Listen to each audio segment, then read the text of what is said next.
Hey everybody, welcome to the GMI Rocket Show. Today is episode number 77. I am your host, Roman Zelichenko. I am a former immigration attorney turned entrepreneur, the founder of Laborless, which is an immigration tech startup that automates H-1B visa compliance, and also the founder of GMI Rocket, which is a digital marketing agency for the immigration and mobility space, and of course also brings you this show.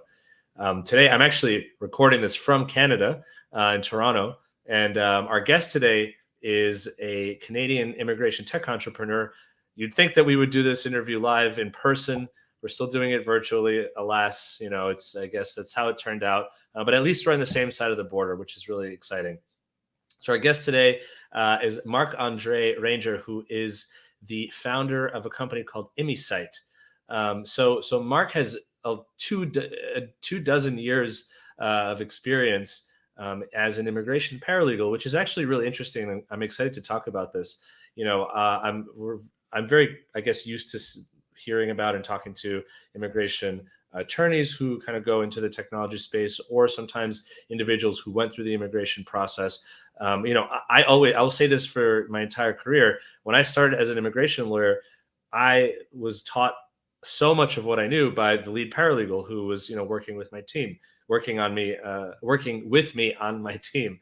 And so, I think the reality of Marc-Andre's experience as a paralegal, really being in the thick of creating immigration petitions and working on files, is really, really key to, I think, the story of creating ImmiSight. So we're going to get into what ImmiSight does, how it works, and of course, where the combination of technology and immigration services are with the company. So without further ado, Marc-Andre, thank you so much for being here. Again, I'm sorry we couldn't do this live in person, but I'm grateful for you for being here as a guest. Well, thanks for the invitation, Roman.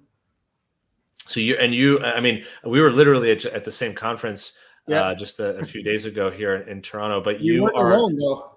We weren't young. There was like 10,000 people. I mean, it was so many. And interestingly, there were a lot of immigration professionals here, Canadian immigration professionals who are obviously trying to educate the tech ecosystem in Canada, about the various work streams and about the, work visas, especially for Canadian immigration lawyers. Before we jump, for Canadian tech companies, before we jump into the interview about you, I'm curious, how did you feel about the conference? It's called Collision, but how did you feel about it? I felt that it was quite big, a little bit too big, I'd say, for the kind of business I like to do. I really like to have the opportunity to engage with people, get to know them, and expose the kind of services we can provide and hear about what they can provide. I felt that at Collision, it was like a marathon. It was so crowded, so noisy, and it's an expensive venture for everyone attending, especially those that have a booth. So for us and for many immigration practitioners, the idea to go there is obviously to get some exposure and potentially gain some new clients. So it was quite difficult in that regards, because people who have booths, they've paid a lot. They're there to expose what they can provide you and not the other way around. Right. So, but in as far as learning about new tech, that was fantastic. I mean, I did pretty much all the booth there, looked at, chatbot and all sorts of technology that could encrypt your Dropbox. And so I came back with a lot of ideas as to how to move forward. And next year, when I'll attend again, I'll go in a different spirit. I don't think I'm going to go there to actually try to recruit new clients. I'm just going to go there as a tech lover who wants to know, is there anything new out there that, would be good for the business? And it's really cool too, because, you think about an industry like immigration where, and a lot of legal spaces, not just immigration law, where they tend to be a little bit slower to adopt technology. And that's in part because there just isn't the exposure, right? Like, you need to go to these events to learn about what's cutting edge, and then to synthesize it, in your context and say, oh, this is interesting. How can it work in the immigration space? Thing is, when you when you're in a law firm, and I spent several years you're so busy that it's hard, for a lawyer to actually start thinking, hey, these technology may actually help me or not, because they are, under the water constantly with files, and tech people are not, legal professionals. So you kind of have to have either a mix of both, like a lawyer that also, really enjoy technology or studied, or they go together and they review, how they could improve the the process. So I think that's why it's my own opinion why the legal industry is slow to adapt to new technologies. I've been facing so much resistance in my career, trying to improve the process through technologies, even with, surprisingly young lawyers that, are out of school. I'm turning 44. I got my first computer when I was 18. It was, the computer had 6 megabytes, 6 gigs, of space. So, like we used to go to chat room on 28K connection. So you would think these kids, they were born with it. They'd be far superior than you, but yet, it was hard for me to convince them to adopt technologies. So that's a really great, segue. I was kind of like that too. I was, I got my first, I'm 34, so I was almost 35. So I got my first computer at home. I was about maybe 12 years old.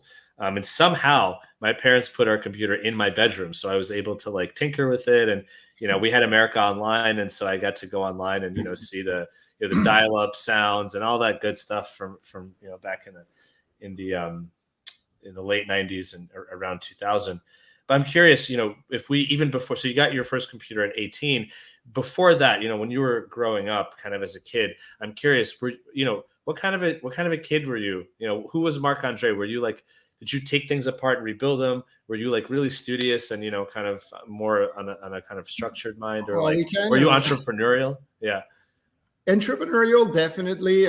I would, create my own little newspaper that I would sell to the neighbor. Wow. And then, shoveling snow and, all sorts of small venture as a kid. No lemonade stand, but I guess I could divide that into the two parts. The elementary school, where I was kind of a nerd with, really good grades. And then high school, where I turned a different path, where I wasn't interested in school anymore, and so I actually got expelled at age 16 from high school, and my parents were extremely upset, obviously. So they said, you have to work. If you want to live here, you have to work because you don't want to go to school. So because I was expelled because I was actually not showing up to school. The high school. Wow. Where I was going, we were 2,300 for grade 10 and 11. So Quebec stops at grade 11. So it was quite a large school, and you can easily get lost in such a crowd at that age. So I went to work in a drugstore, and I hated it, like totally. And I thought, this can't be my life. So I was fortunate that my sister back then was living in Florida and was dating this guy in university, an engineer, and he was graduating. So they invited us over to Melbourne in Florida, and he was coming from a wealthy family. So we've enjoyed 2 weeks, water in front of the ocean, and it made me think. And I was turning 17 then, because my birthday is December 22nd.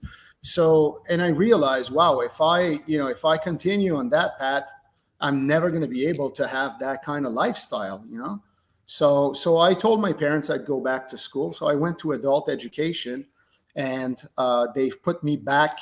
So you had to do some testing. And obviously, since I wasn't really attending school so much, they placed me back in grade.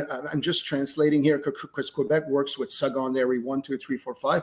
So that would be grade 6, 7, 8. So grade 8. And in 6 months, I graduated from high school, grade 11. So I was extremely motivated. And now I had a goal. I wanted to go to college. If you were to ask my mom, she paid the price of a not so disciplined kid. I have Tourette syndromes, and I only found out about it when I was in my 30s because my wife is a special need teacher, and she's the one that convinced me to actually go see a neuropsychologist and get a diagnostic. So, and as a Tourette syndrome, it was really hard for me to focus and stay in place in the school, and it was hard to deal with all the emotions, especially as a teenager. So in retrospect, I know that this had a lot to do with that path. But I was fortunate to have enough intelligence to bounce back, and then I decided to go to in Quebec. It's called CEGEP, which would be like a community college in the States. So I've decided to go there to get a degree, and that's what brought me here today, basically.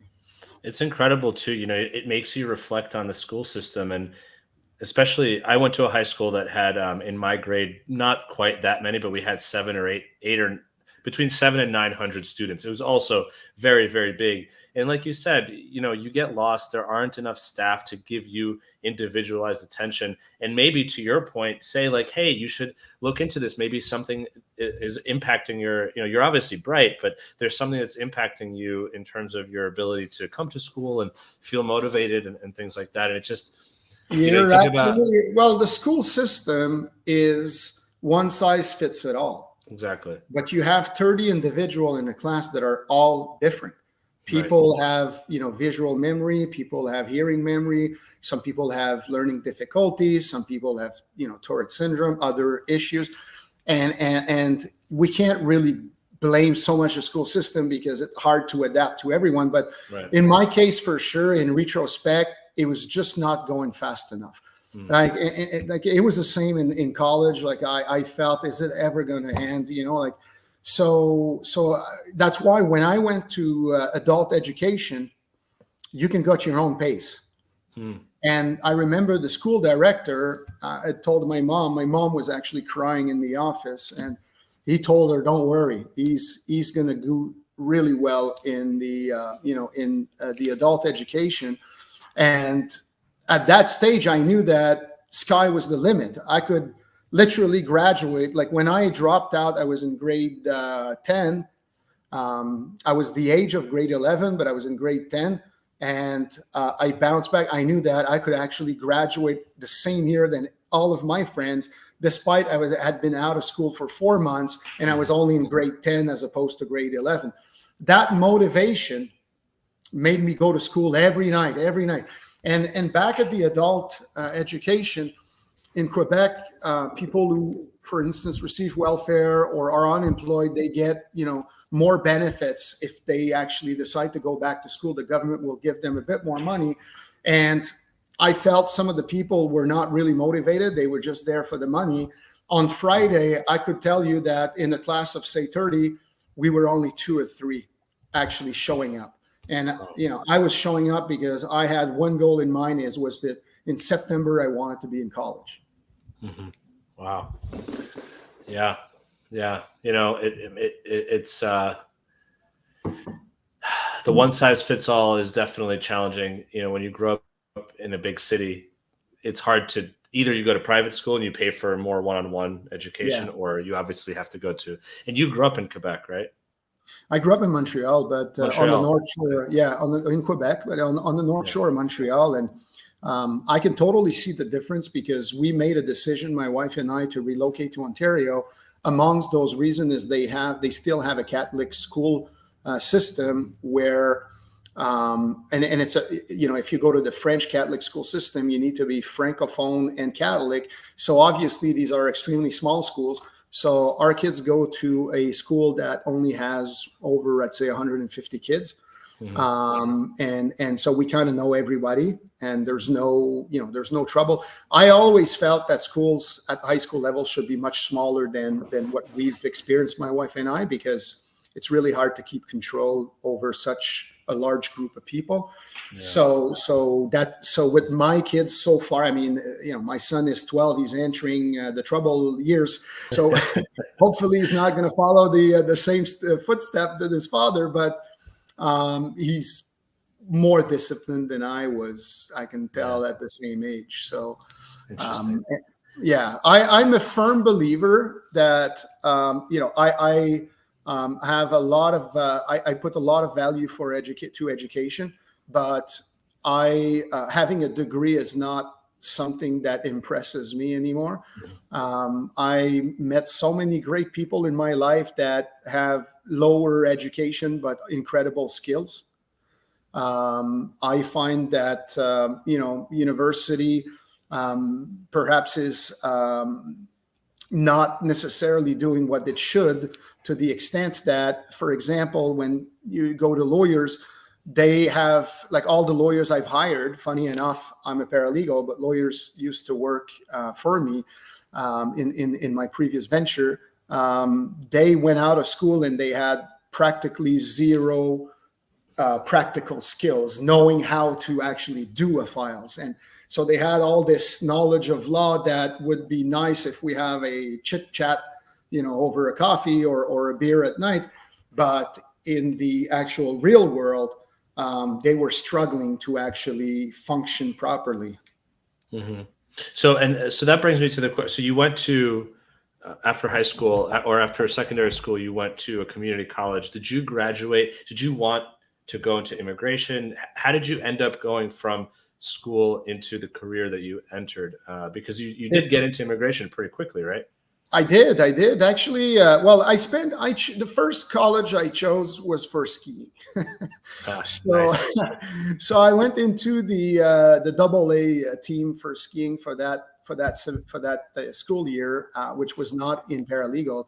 And then I realized I was just in a social science program, and I wasn't really sure university was going to be for me. So Quebec offers two paths. You can go either to pre-U for 2 years, or you can go to a technical 3-year program, both of which will lead you to university, but the technical program can also lead you to the labor market. So I've chose the 3 years. After that 1 year of pre-U, I figured, I don't know if I want to do this university. So I got into paralegal randomly, quite frankly, because I wanted to go into tourism. I wanted to travel the world back then, and I figured, hey, this would be a good business to do so. And I was actually going to a private school to, seek for information. And I just randomly happened to pass by, randomly or destiny, pass by a tiny little school called O'Sullivan College, which is downtown Montreal. And it's a small school that back in the days had, I'd say, roughly 600 students, as opposed to large community college that can have tens of thousands of students. And it just caught my attention because it looked like, in movies, when you look at these small, rich little college in the US. So I got in, and they exposed about the paralegal program, which I'd never heard about. And I figured, hey, that looks interesting intellectually. And, it's a 3 years program. So I came back home, discussed it with my parents, because it was a private college. So it was expensive, nothing compared to what you guys pay in the US, but still expensive in Canadian standards. And my parents, my father was director of operations for a large company. So he was really thrilled to see me getting into paralegal. So they agreed, and that's how it happened. So for 3 years, back in the days, there was absolutely no immigration courses that were available. I basically did my internship at the Department of Justice Canada in the criminal division. And after the summer, I started searching for a job. And if you recall, although you're 10 years younger, so you may never had to do this, but we used to search for job in newspaper. So I found in Montreal Gazette, there was a small advert saying looking for an immigration consultant. And then there was an address where to send your resume, an email address. So I took the URL and I realized it's a law firm. Mm. And so they actually invited me over for an interview. And boy, man, it was a game changer. Like this, this was in 2000. Back in the days, literally nobody were selling legal services whatsoever online. Mm-hmm. And I get into this, like I did Justice Canada, suit and tie, and very conventional. And I get to this place, and it's an open loft. People are in running shoes and jeans, and it's a law firm. And and it's all open space, and there's musics, and so I figured, wow, this is actually really cool. And they so it was CanadaVisa.com with David Cohen, late David Cohen, and that's where I actually acquired the skills and the taste for immigration and a love for immigration, and that's where my career started.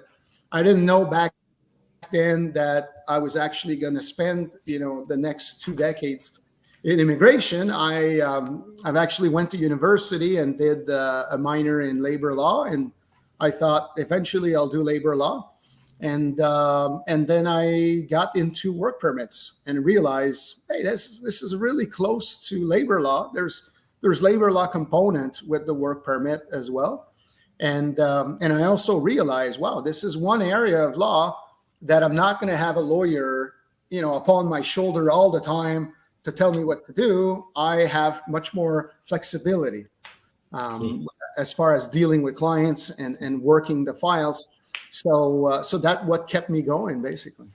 Did you work at this law firm as a paralegal while then going to university to get your degree? Yeah. Well, what happened is yes, the answer is yes. But I took this program that was done on the distance basis because I had to travel back then. So after 2 years at Canada Visa, I was hired by an investment dealer that was part of the immigrant investor program in Canada. And so they sent me around the world, from Hong Kong to mainland China, to Vancouver, to New York, you name it. So that, it was much better for me to do that minor program. Usually it takes a year to do, like 2 semesters, 30 credits. I took 4 years, basically. Wow. Because you were traveling around the world, you were working still, and then you were continuing to go to school. Yeah. Wow. That's really, it was kind of a plan B, Roman, because, I thought, what if eventually immigration, because as a paralegal back then, I was limited to being a paralegal working for lawyers. And I had ambitions. I wanted to have my own business. It's not like you can start your own law firm as a paralegal. So I thought, I need to continue expanding my skills. I thought that, like in Quebec, you can do a bachelor's degree by accumulation of 3 minor if you want. Oh, so I figured I'm going to do this that way. Eventually it's going to give me opportunities elsewhere. But I stopped after the first minor. Fascinating. It's so interesting to hear the different ways that education systems work. Quebec is kind of a country within the country, right? It's been colonized by France, so they have it's been a problem for me, quite frankly, because I'm a paralegal that graduated from Quebec under the French civil law. So Quebec is under civil law, whereas the rest of the country is under common law. Mm-hmm. So when I came to Ontario, I had already over 15 years of experience as a paralegal. And here in Ontario, paralegals can be member of the Law Society. And I wasn't able to become a member of the Law Society because I didn't have an Ontario degree or a common law degree. I had a Quebec degree. So wow. It also sounds really lucky that you got to that first company. I mean, you ended up basically finding a startup 20 years ago. Exactly. Yeah. At a time when this wasn't, before Google, before Facebook, before all these companies were really starting to show us what it was like to work in a startup. It sounds like this attorney and this firm was doing that. They were very ahead. And it's still, as of today, the biggest private website in immigration in Canada. And I was fortunate that I created also friendly relationship with David Cohen until his passing last year. So David has been sort of a mentor and someone that, sometimes I could call and say, what do you think about it, David? And even if we were competitor, he's always been a gentleman to, give me some tips and advice as I was growing as an entrepreneur myself. Mm-hmm. So you went from that job then to this sort of investment visa company that sent you around the world. And so how did you start to form your opinion about the immigration industry in Canada? Because obviously, eventually you had to start thinking about an idea of what to do yourself, how to build technology around it. So like, what was happening? Where were you career-wise when the idea for what would become ImmiSight started to kind of creep into your mind? It was, back then, I knew that one of these days I wanted to have my own business, but technology was not sufficiently advanced, and I wasn't really versed enough to even consider this. I started designing my own website, I think in 2005 or 2006 when GoDaddy came out with their first website builder. And quite frankly, as I mentioned before, I got my first computer at age 18. So, I was really slow to understand. And then eventually, WordPress came out and then all the plugins and then the no code. And then it just keeps evolving so that a non-tech person like me that actually has an interest for it can now do a lot of stuff on its own and just leave the harder part to professionals. So back in the days, the immigrant investor program was very lucrative. It was very lucrative for anyone involved. Like I was working for a small 15 employees company in Montreal, but they were making, they were doing so great that money was no object. To give you an example, at age 22, I went to China for 2 months. They had given me $15,000 for my expenses. And because I kept going out with clients all the time and, you go to lunch and dinner and drinks and this and that, I ran out of money and just called the office and they just sent me another 10. So imagine at age 22, you're there, in China and money is no object. And so I felt like I was on the top of the world. Yeah. But so I had no plan back then to leave, that industry. But eventually it slowed down. It slowed down quite a lot. The company was then sold. They started laying off people. So I had to look at the plan B. And the plan B was one of the law firm that was a supplier that they were providing services to us. They offered me to join them. And they said, can you put us on the web? So I went to see a computer programmer and I teamed up to basically put them on the web so that, and then I started managing their marketing campaign on Google and other social medias. Back in the days, Yahoo was attracting more traffic than now. So we started recruiting clients like skilled workers, sponsorship, work permit online. And that's where really, so that we're around 2009. That's where the idea really started to flow in my mind. Hey, I know how, I can build a website. I know the business of immigration. So the whole idea was, how can I basically start my own business without being a lawyer, right? Because I always have to keep in mind that as a non-lawyer, I can't provide legal services or legal opinion.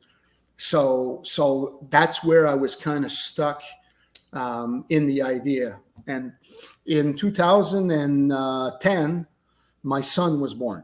My first son was born, Elliot, who's 12 now.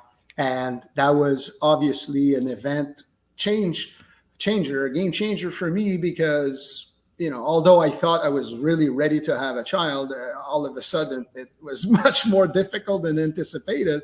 So we've decided, hey, you know what? Maybe we should move out of the city. Mm. So we moved from Montreal to Saint-Sauveur, which is in the Laurentian. Beautiful ski resort, ski valley with a couple of ski hills. So it was almost like paradise for me, except every morning I would wake up, go on Highway 15 that leads you to Montreal, and be stuck at kilometer 40. And it would take me 2 hours to get to the city and 2 hours to get out. So I did it for a year. And, I would leave my house around 6:30 in the morning. I'd come back around 8:30 at night. My son was asleep. I figured, I can't be that kind of dad. I need to be there for my son. So, despite that my wife was a little concerned, I decided to quit my job. I was working in a big law firm in Montreal, making a good salary, a 6-digit salary, to be honest. And I quit the job to start my own business. So that's where it started. And my wife was freaking out, quite frankly, because now we have a child to feed, we have a mortgage, we have 2 cars, and here I am dropping my 6-digit job for 0 salary. So I swallowed my pride, Roman, quite frankly. I printed resumes, just like back in college, and there were some outlets walking distance to my house. So I applied for a job at Tommy Hilfiger, and they hired me. And I was teaching ski at the same time while trying to get clients. So the idea of the venture was to do B2B. So I would go see corporate lawyers, employment lawyers, and say, stop outsourcing your immigration. I know you're not offering immigration. Don't take a risk to lose your client by sending them elsewhere. I'll do the immigration with you, and I'll show you what I do. We'll do it together. I'll charge you my services as a paralegal. And so it took me about probably a year to get established, to actually have enough of an income to make a living. So it was a tough period because, you work on weekends, you work night shifts. I work with kids who are 16, 17 years old, and they're my boss. And I'm coming from a big law firm with very high profile politician. I've traveled around the world. I have a house, and here I am. I mean, it's not, I don't want to mock people working in retail at all. That's not what I'm saying, but it's not the career that, I was supposed to be there. But I figured, hey, you got to do what you have to do. So I did it, and we made it. And after, I'd say about 3 years, I had 3 full-time employees, and we were serving 35 law firms. Wow. That's unbelievable. I mean, talk about hard work and just having a goal and hitting that goal.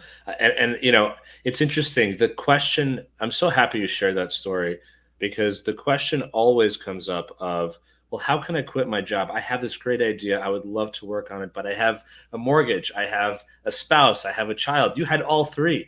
You had all 3 of these things. You have responsibilities. I mean, obviously, I guess your wife works and you had some income from that side.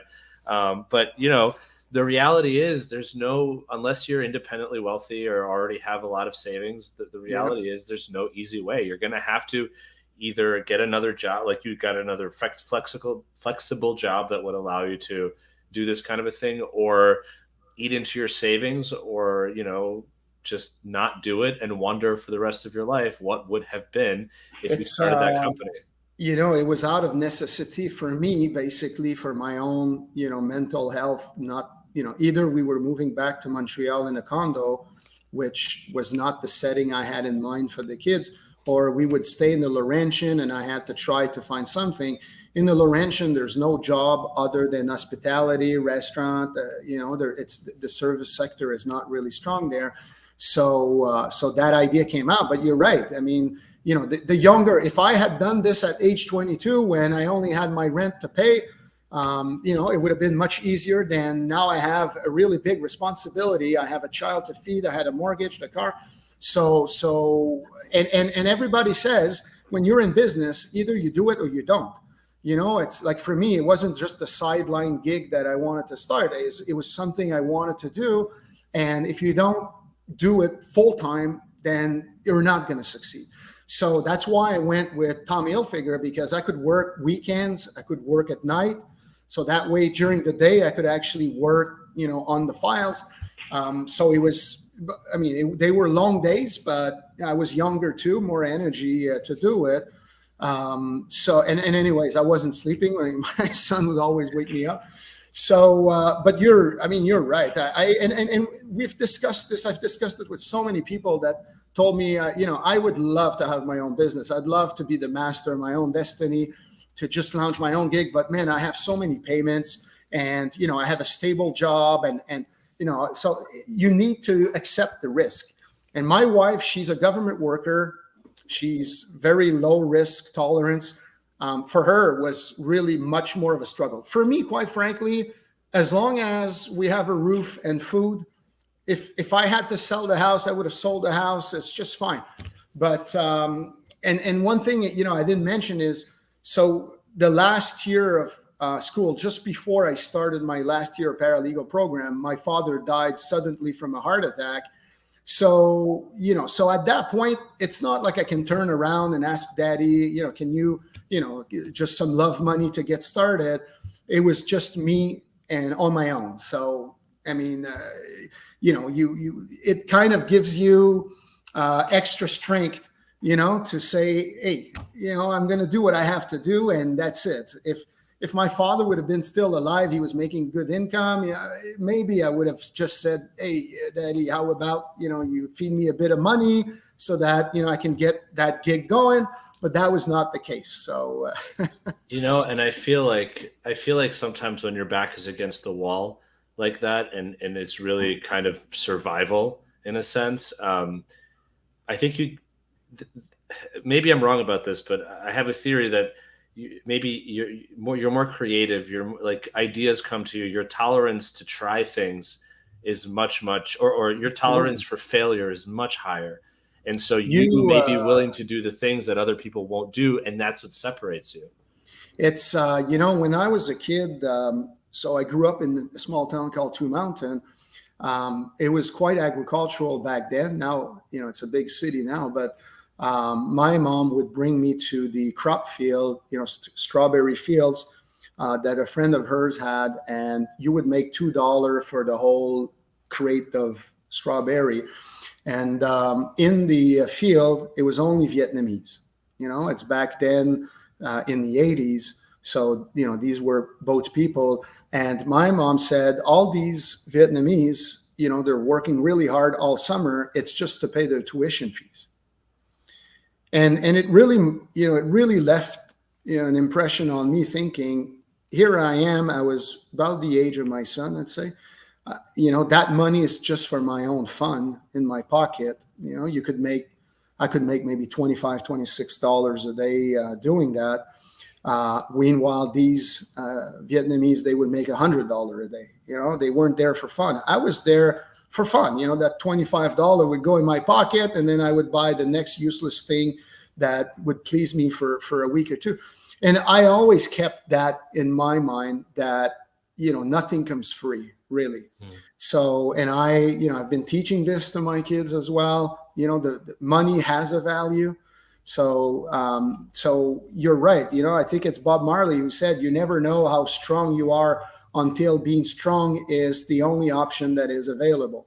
So, so some people will have, very difficult life event. I went through quite a lot, quite frankly, for my age. Just to give you a sense, Roman, after that business of B2B, I decided to joint venture with a lawyer.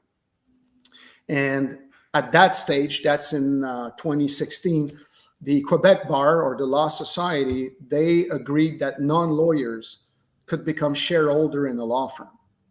So I took that opportunity to get to the next step. And actually, like when I did B2B, I would only get a portion, right, of the fees. The lawyer would actually get much more. I figured now this is the time for me to get a bigger share of the pie. So we joint venture. In 4 years, we went from me and my partner to 15 full-time employees, including 5 lawyers, and we were a 7-digit firm. And 2 years into that venture, when the business was finally kicking off, and we were starting to become something, my daughter was diagnosed with leukemia, and she was only 2 years old. So I spent in 2 years over 300 days at the hospital, at the cancer clinic in Kingston, Ontario, with my daughter. So my office was inside the hospital, and sometimes sometimes problems arise with the file. And I had client coming and, being upset about something, and me thinking in my mind, if you only knew what I'm going through right now compared to your problem. I mean, a problem is a problem, but there's always different sides. Mm-hmm. So, and again, it was all about, what am I going to do? Am I going to sit down and cry? Is it going to solve the problem? Or am I going to put on my gloves and start to fight? Mm-hmm. So I figured, hey, this is my daughter. She's 2 years old. And my wife had to stop working to take care of our daughter. So no income there. So I figured, this is my duty now. It's, I'm going to manage this thing. I'm going to manage, the illness of my daughter. And quite frankly, once she was finally cured, I was so exhausted that I actually ended up selling my shares to my partner. Wow. I just needed a break. Yeah. But you were asking at the beginning of the podcast where ImmiSight came from. It came from there. During those years, I've put so much of my mind into how can we automate? How can we save time? How can we make the process flow easier, faster? How can we minimize errors? Obviously, more humans, more potential for errors. So how do I incorporate technology into that, to minimize those errors and make it easier for client? Instead of sending a Word or PDF document, how can I digitalize, all the questions we have so that we can gather those in a more secured environment and we can share? Like, I needed to work remotely way before COVID with that hospital thing. So that's, you have all these nights there that you're at the hospital and it's quiet and you have nothing to do. And, either I was focusing on the situation of my daughter or I was being creative, finding ways. So that's where ImmiSight was born, quite frankly. I didn't know that. I didn't know at that point, but when I sold the company to my partner, I thought, you know what, now, we need to take this to another level. We need to use chatbot. We need to use AI. We need to look at everything that is out there. So I'm not a tech guy. I just really like tech. So I go to Collision. I go to these places and I chat with these companies, and everything that I see that we can incorporate into what we do, I give it a try. And that's where we are at ImmiSight. The idea is, right now we're a team of 3 full-time and 2 part-time. We all work remotely. Dominic, our lawyer, is in Florida. I'm here in Cornwall, and we have employee in Ottawa, Montreal, and we all work using these tools together. And the idea is to be able to process a high volume of files, and I want to pass the savings to the client. It's not like I'm going to use technology to maximize, to limit the time I spend, but I still get, the same, I still charge the same. No, so clients pay usually, I'd say 3 to 4 times less than an law firm when they use us. Wow. That's really I think that's probably the most personal and powerful, like, core foundational reason for a technology company to start. And I think it's really a great reminder that, the deal with automation is that it helps us save time. It helps us be more efficient. It helps us waste less of our energy on things that can be automated.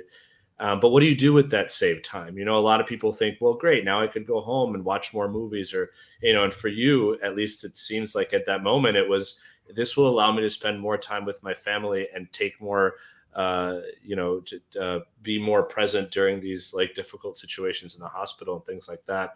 Well, Roman, in all these unfortunate events, I was fortunate because first, the company was making really good money.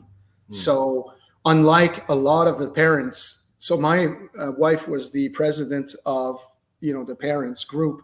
And unfortunately, we've lost 2 kids during the battle, a lot of parents were struggling financially, a lot of parents, and we were not struggling at all. So that was one of the big thing. And we're lucky that in our business, immigration, we have the flexibility to work, anywhere. So, and technology plays a great part into that. So I'm grateful for that.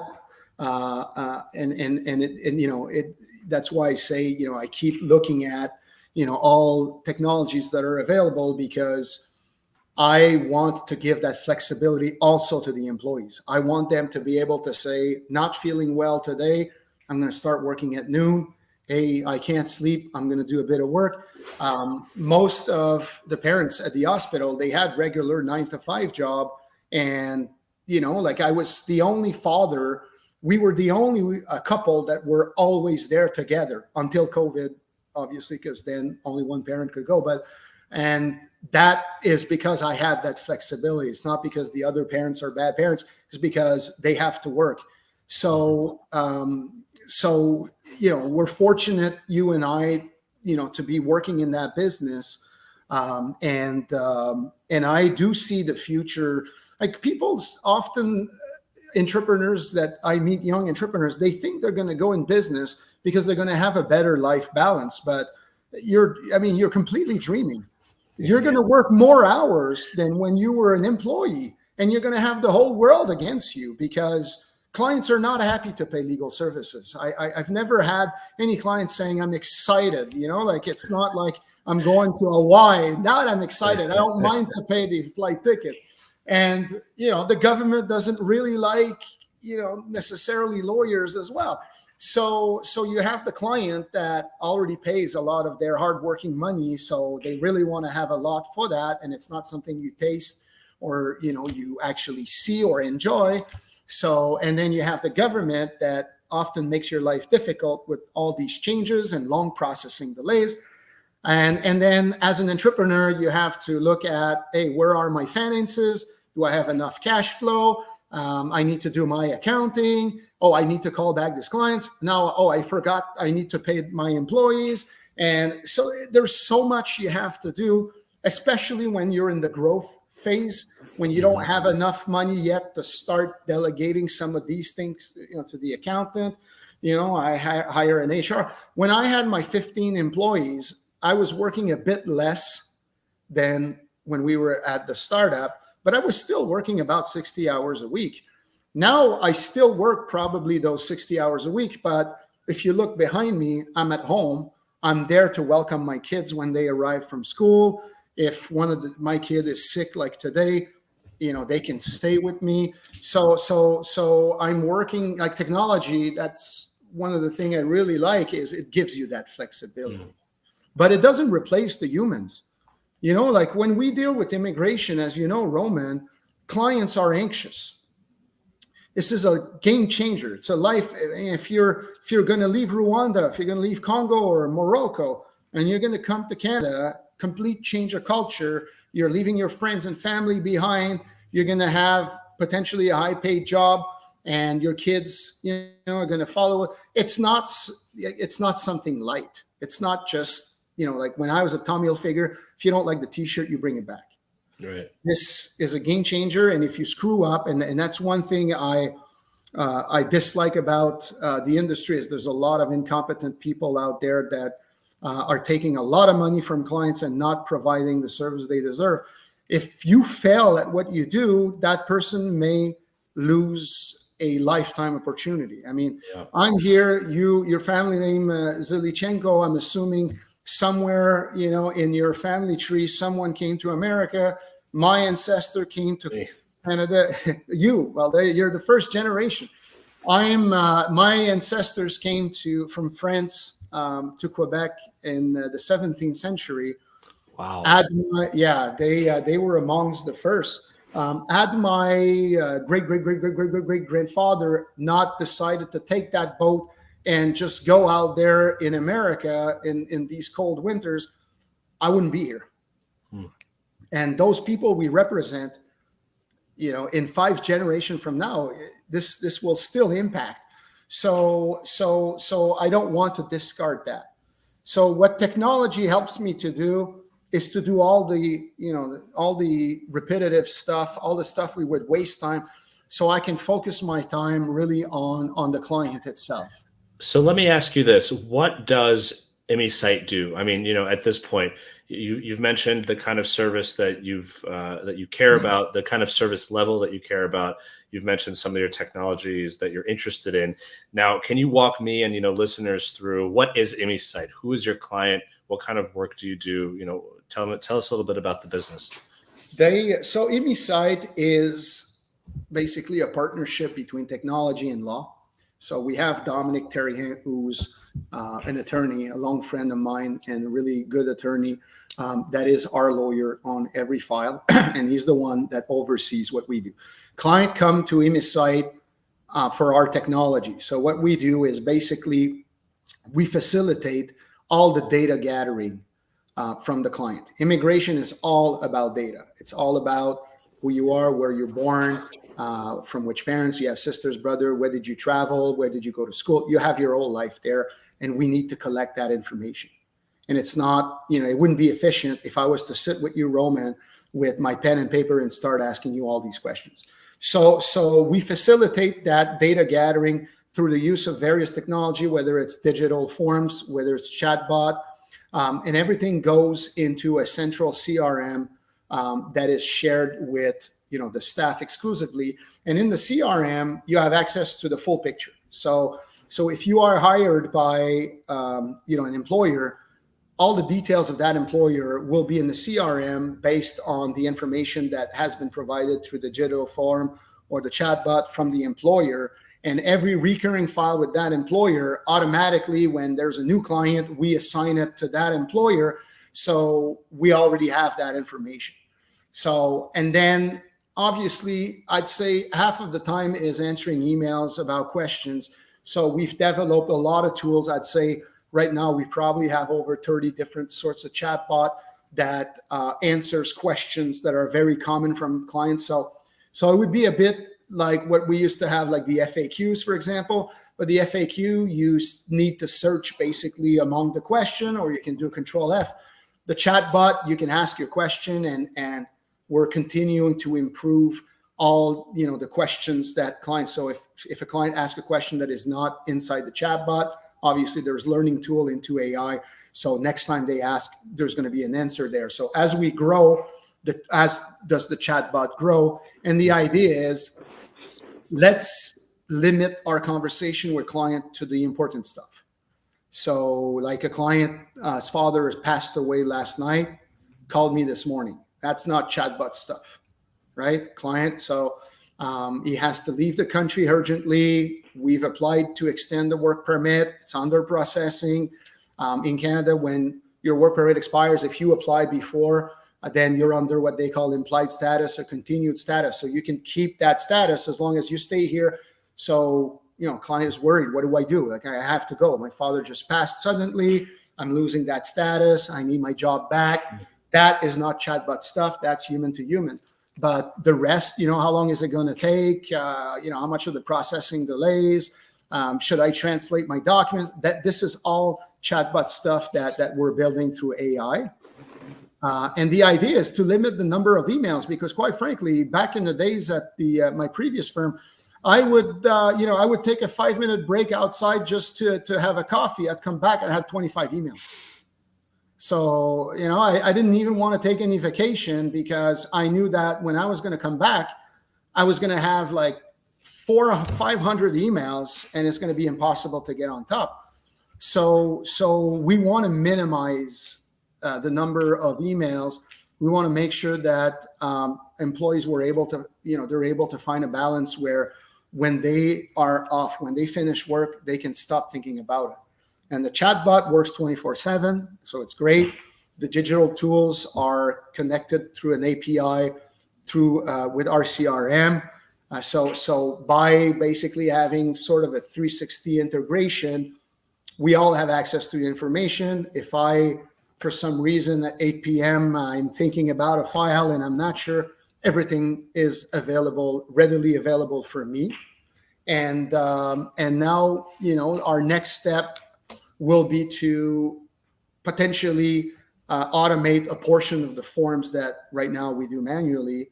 But we're not there yet, because the technology does exist, but it comes down to asking all the questions on a form. You're basically asking a client to fill it out. Whether you do it digital or the client would still need to fill it out. For us, our approach is, if you pay us, we want to alleviate the burden on your shoulder. So we have, for example, a document parser. So we'll extract. So we're going to tell the client, upload your passport, for example. The data will be extracted from the passport, will go to our CRM. So that sorts of thing the client doesn't have. We're not going to ask him, hey, enter your passport number and delivery date and expiry date. Of course. Yeah, we want to make it as easy as possible for the client. So you need to find a balance, right? Between, I'm using technology, but at the same time, I don't want to ask the client to do all the work on my behalf. Otherwise, why do they pay us? So that's where we are at. And Immigration Canada is on the right path to optimize what they do. They created a portal called MyCIC a few years ago. It was a complete game changer, because we went from client having to send you signed PDF form by FedEx, then you preparing a paper package, send it by FedEx. Sometimes the client, you would tell him, hey, can you need to sign those forms. Client is in Pakistan. They send you back 10 days after. Then by that time, the forms have changed. And you need to call the client and say, sorry, the government has changed the form. I'm going to need you to send me back another FedEx package. Now we don't have those difficulties. Right. How do you feel about, what I think is really interesting about your business model is, number one, you recognize that there are some pieces of the puzzle that may be better off being done by a human, right? So for example, like you said, from a customer service standpoint, you just say, give me the documents, we'll fill it out. There's obviously business models that say, here's an online form, you fill everything out. But from your perspective, that's okay to keep that manual, because that's a better service. The other side of there are softwares right now on the market that offer the possibility to complete the forms automatically. Like, I'm thinking about Sprint Forms, for example. You can go there, you create your account. I think you pay $50 or $60. You can fill out everything electronically, and it will pop the forms completed. It will even take some of the information that may be required in other forms and pop them up for you. But that comes from the perspective that the client will be able to do it. Right. And filling out forms, and you may laugh at this, Roman, but filling out forms in my nearly 22 years, it's been the hardest challenge to find people who have a really, really great attention to details and have the patience to fill out these forms and reread themselves twice. So I don't think clients are, for most part, either have the time, the interest, the knowledge to go through all these forms and do it on their own. So our business decision was, yes, it's a bit longer, thereby a bit more costly, but it's still done humanly. How do you feel about, I want to I just have a few more questions from you. I think this has been really interesting to learn about, not only your history and your story, but also the way that you approach building a business. It's not that you've built a custom piece of software that runs your whole, business. You've gone out into the market. You've found tools that other people have built that feel like they're appropriate for your business. And through APIs, which basically allows you to connect different pieces of software together, you've built sort of a tech stack, like an ecosystem that you use to leverage to be more efficient, et cetera, for your clients. Do you think that how do you feel about, the idea of doing that versus building your own software? Like, do you think that you will eventually have to build your own software, or do you think that you can truly sustain a business long-term by combining sort of really good off-the-shelf solutions? It's it's an excellent question, and it's been a debate in my mind for a while. But what happened is, when we in my previous venture, we had hired a computer programmer, and we wanted to build our own technology, like a proprietary one that we could basically get a patent on it, for example, and commercialize. And I sat down with a good friend of mine who's a software engineer, and he said, Mark, it's not your business. Okay, you're not a tech guy. The technologies you're using, they have 50, 60, 100 engineers, computer programmers, network specialists. They have all these guys, and that's what they do 24/7. And he says, you're never going to be able to compete with these people, at the same level unless you go all in and you decide this is what the business model will be. And I gave a lot of thought about it, and I figured, he has a point. There's a reason why these firms have so many employees. Like, for example, at the beginning, we were using FormStack, and I would be looking at their team. They had 30 employees, engineers, softwares, and I figured, as if my one computer programmer is going to be able to do what these guys are doing. Yeah. So I figured, what do I do really? I practice law. I'm a paralegal by trade. I'm in the immigration business. I know all the ins and outs of that business. That's what I'm good at. I enjoy technology. I do see how it can fit into the model, but we're not a tech company. And that's why I call myself, or the company, Immigration Tech. It's not, because we are a technology company, is because we are an immigration company that uses technology. And as you probably know, the way I see it, the future will be to no code or low code. You see Bubble, they've been raising several millions, and all these low code, no code companies are coming out there in the market, and people who are a bit tech savvy or have an interest can navigate these. So I don't think, I kind of dropped the idea that we will build our own software. The way I see it is we're going to stay in what we do best is, immigration, but we're always going to continue to look out. I can totally see a future in maybe 10 years from now where AI will do a large part of what we do, and we're going to be able to focus, for example, on business development. Like, I left Collision after one day, as you know, because I had just too much work. It's impossible for me to stay there for 3 days. I was going crazy with all the emails coming in, and obviously you have sometimes situation at the border, and so I had to go. If AI was sufficiently advanced, I could have spent those 3 days and continue to develop the business and network. Yeah. Interesting. As we wrap up here, I'm curious, where do you see where do you see ImmiSight going in the next couple of years? Obviously you've built businesses before, you've grown businesses before. You clearly have a knack for it. Where do you want to take the business? Like, what can people look for from you? Well, Roman, when I began practicing, when I began in the immigration business, we had to pay $800 to Immigration Canada to have their operation manual, and they would send that into a binder with a lot of pages. And all the laws were all in, codes and binders. And we had clerks every day, new laws or change, they would come in paper, and the clerk would have to basically go and switch the page. And so I'm looking 20 years later, you and I were there on basically chatting. You're in Toronto, I'm in Cornwall. You could be in Bombay as far as technology goes. All these operation manual are there online. The government now have digitalized most of the immigration process. So I can totally hopefully see myself in a few years from now where ImmiSight will not just be a Canadian immigration business. It will be Canadian and US. And we're also going to be helping people finding jobs and maybe integrate, labor law into it with other lawyers that would have an interest into that. Yeah. And for me, not necessarily to still be the guy that do files.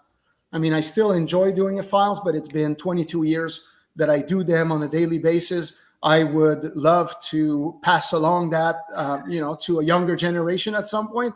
So hopefully the business will grow sufficient.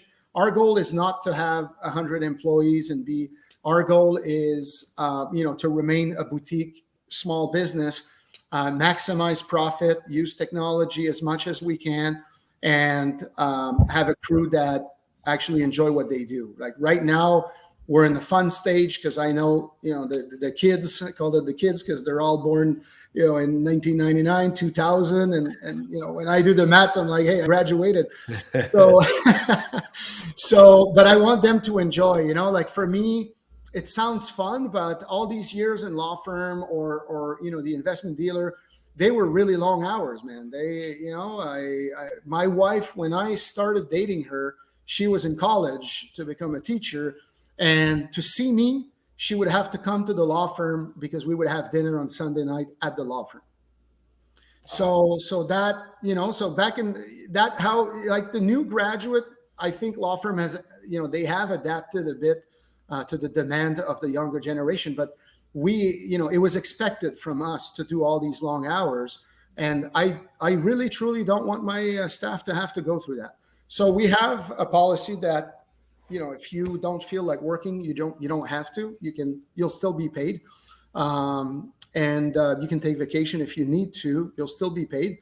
We're small, so we can deal with that. But hopefully, we're going to stay like that. Amen. I love it. I think I'm in the middle of the generation where I definitely worked really long hours in some of my old jobs, but I think I always wanted a better life, and I think I'm a millennial, so it's been really wonderful to watch that shift. So I appreciate the fact that you do that and you care about your staff, and you're setting a really good example. Some people, they say that millennials don't want to work. It's not true. Millennials, they want what we wanted, but we couldn't have it. Right. Because back in the days, the labor market, like now there's skill shortages across this country. I mean, it's hard to go to a restaurant. They don't have staff. Back in the days, the table was the other way around. It was hard to find a job. It took me 4 months to get my first job. And I sent like probably 50 resumes. And so the market was not what it is now. And we've suffered and endured all these hours because we knew if we were out there trying to find something else, it would have been hard. And we were expected to do this because the guy before you did it and the other guy, right? So now that generation, the market is in their favor. It's offer and demand. So they are demanding. They're not demanding salaries. That's the fun part is employers. And we did that mistake at the previous firm.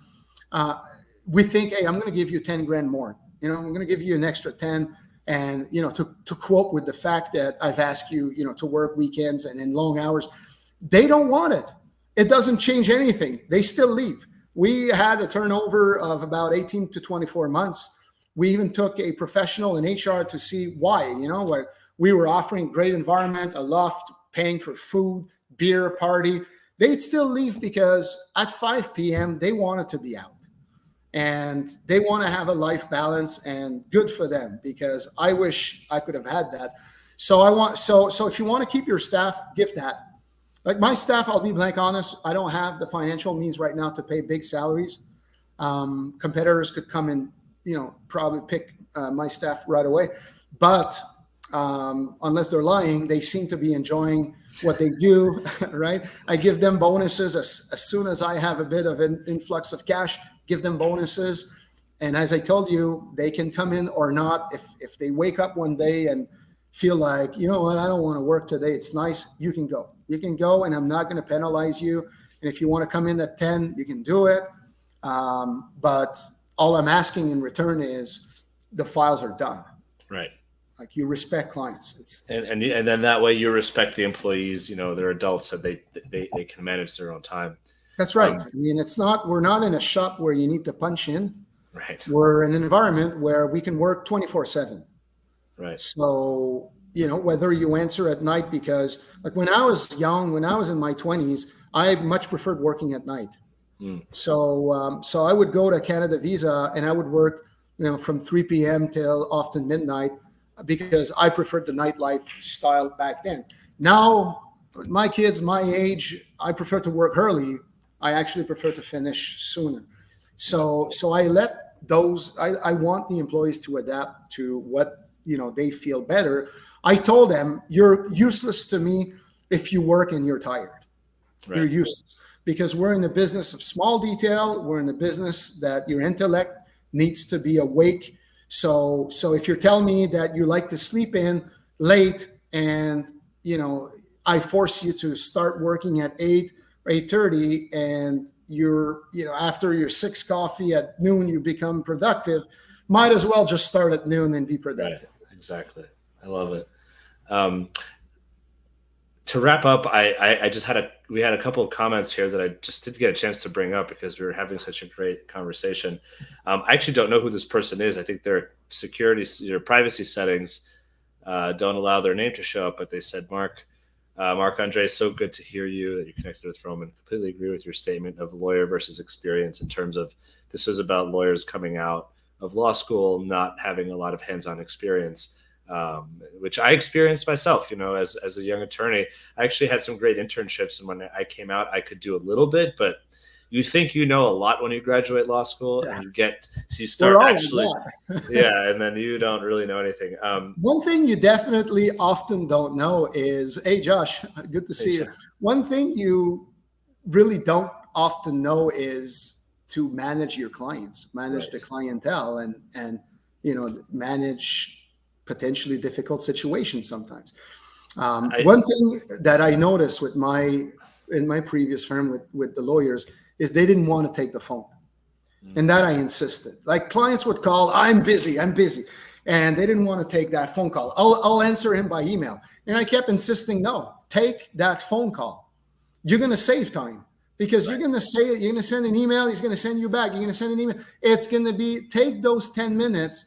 And nothing replaces human relationship. As far as I love tech, nothing like you meet people face to face. Like when I went to Collision, it was great to meet people face to face.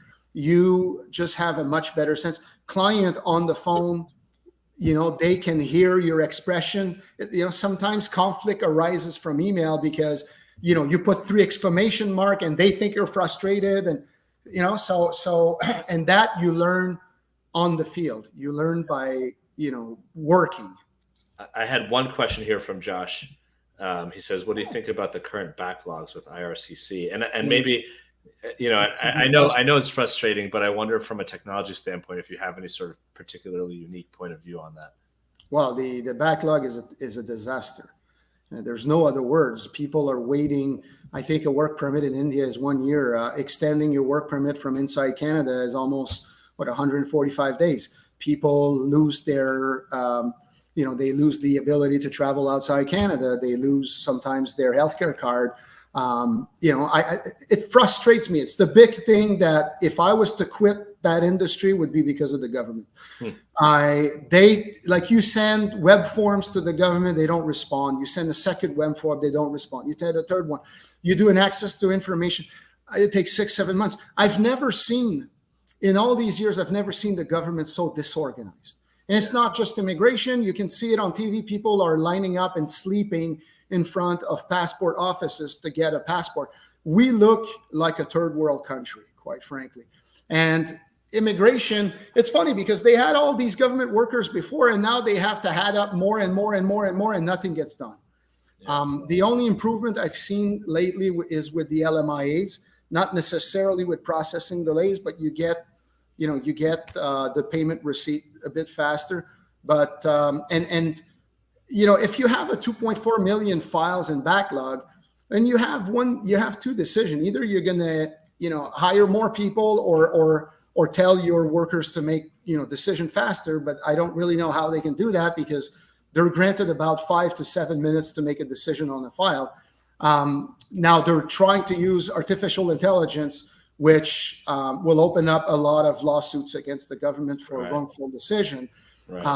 So the only way I could see it is maybe just pause the whole thing, the whole machine, except maybe temporary entries, but stop the machine and process those files.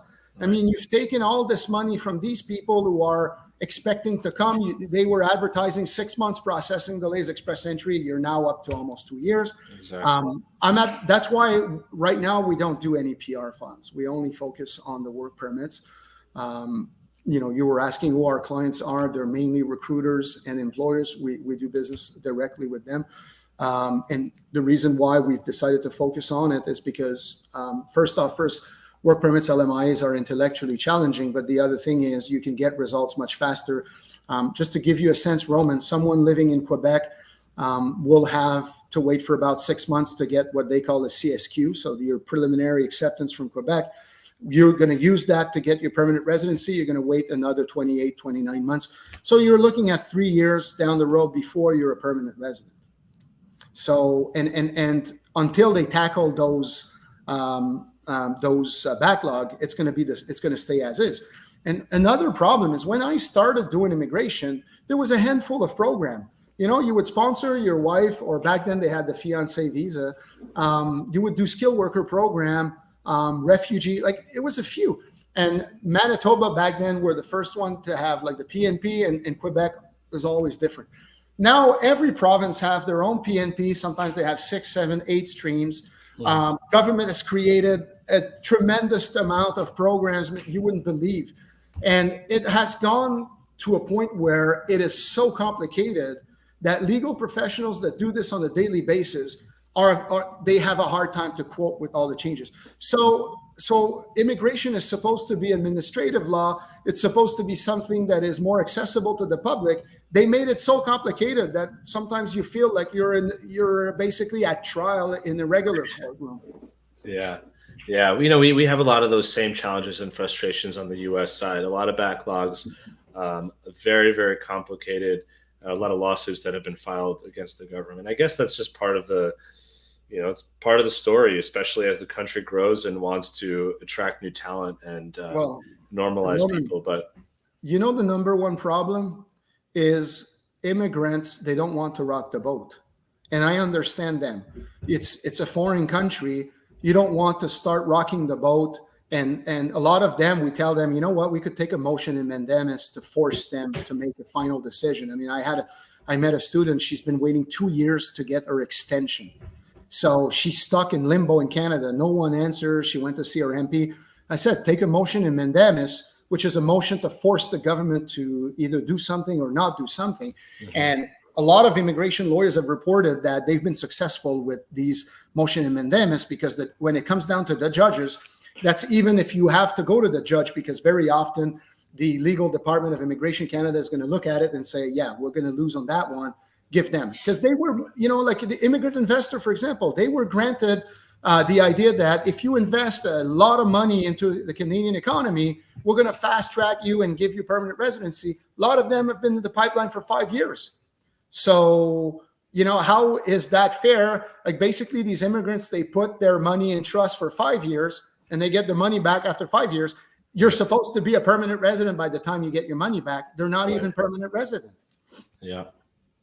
But, the government wouldn't do that. You see now with the passport, they are splashed all over the news and CBC and everywhere, and Canadians are criticizing.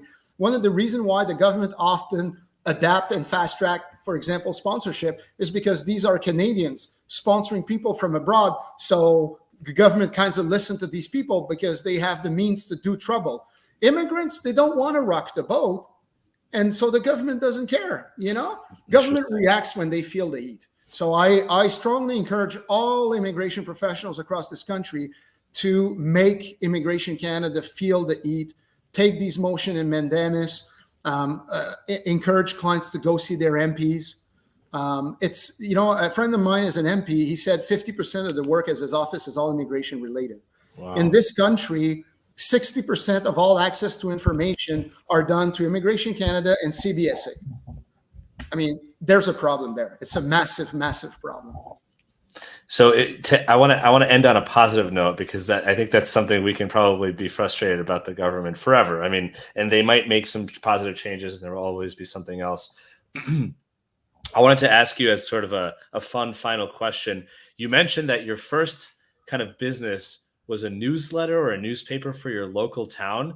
What was in that newspaper? No, I was a kid. I was maybe 10, 11. So I loved hockey back then. Uh-huh. So basically I'd spend my days at the skating rink at the arena, and I would write down the score of the games. And then basically I would report that. Like my neighbor had a computer, and so we would go to her place, me and her daughter, and we would do our little, report of newspaper and report what's happening in the area. And, you know, it was a couple of small pages. We would sell that to our neighbors for 25 cents, 50 cents. And your neighbors bought it? Yeah, they bought it. I mean, they thought it was cute. That's awesome. I love it. What was the name of it? Do you remember?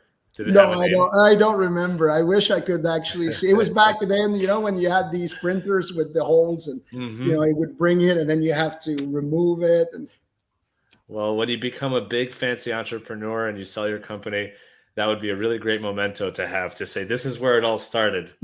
This is where it all started. Quite frankly, Roman, if I make enough money to feed the kids and you know, be able to enjoy life, I don't want to be Bill Gates or anybody else.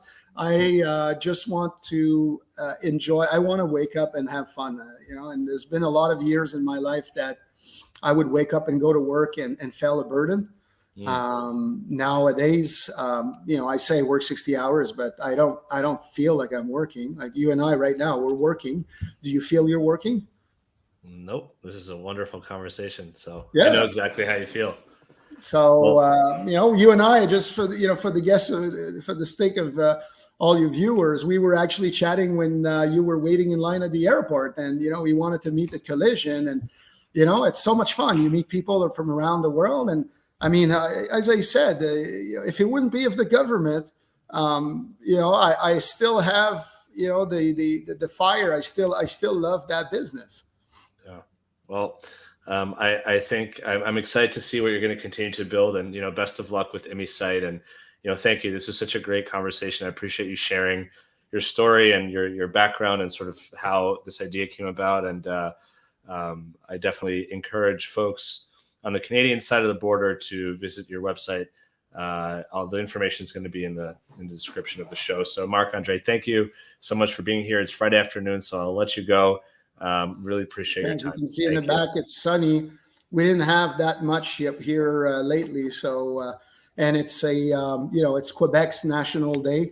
It's called the Saint Jean Baptiste. So, so happy Saint Jean Baptiste to all my friends there in Quebec. Awesome. Yeah. Thank you. Thank you for that. All right. You take care, Roman. Thanks, Mark. Bye-bye. Really wonderful conversation. Thanks, everybody, for being here. Man, really inspiring, and just, I think, very cool to think about how, people's motivations are shaped by their life experiences to start businesses, and, you know, B, kind of what it means to start a technology company. You can build something on your own, or you can, you know, from scratch, you can leverage technologies that already exist. A lot of different ways of doing it, with the ultimate goal of bringing more automation and tech into the immigration space. So thank you, everyone, for being here, and for, as always, chiming in and watching and supporting the show. Hopefully see you next week on the next episode of the GMI Rocket Show. And until then, have a wonderful weekend and stay safe.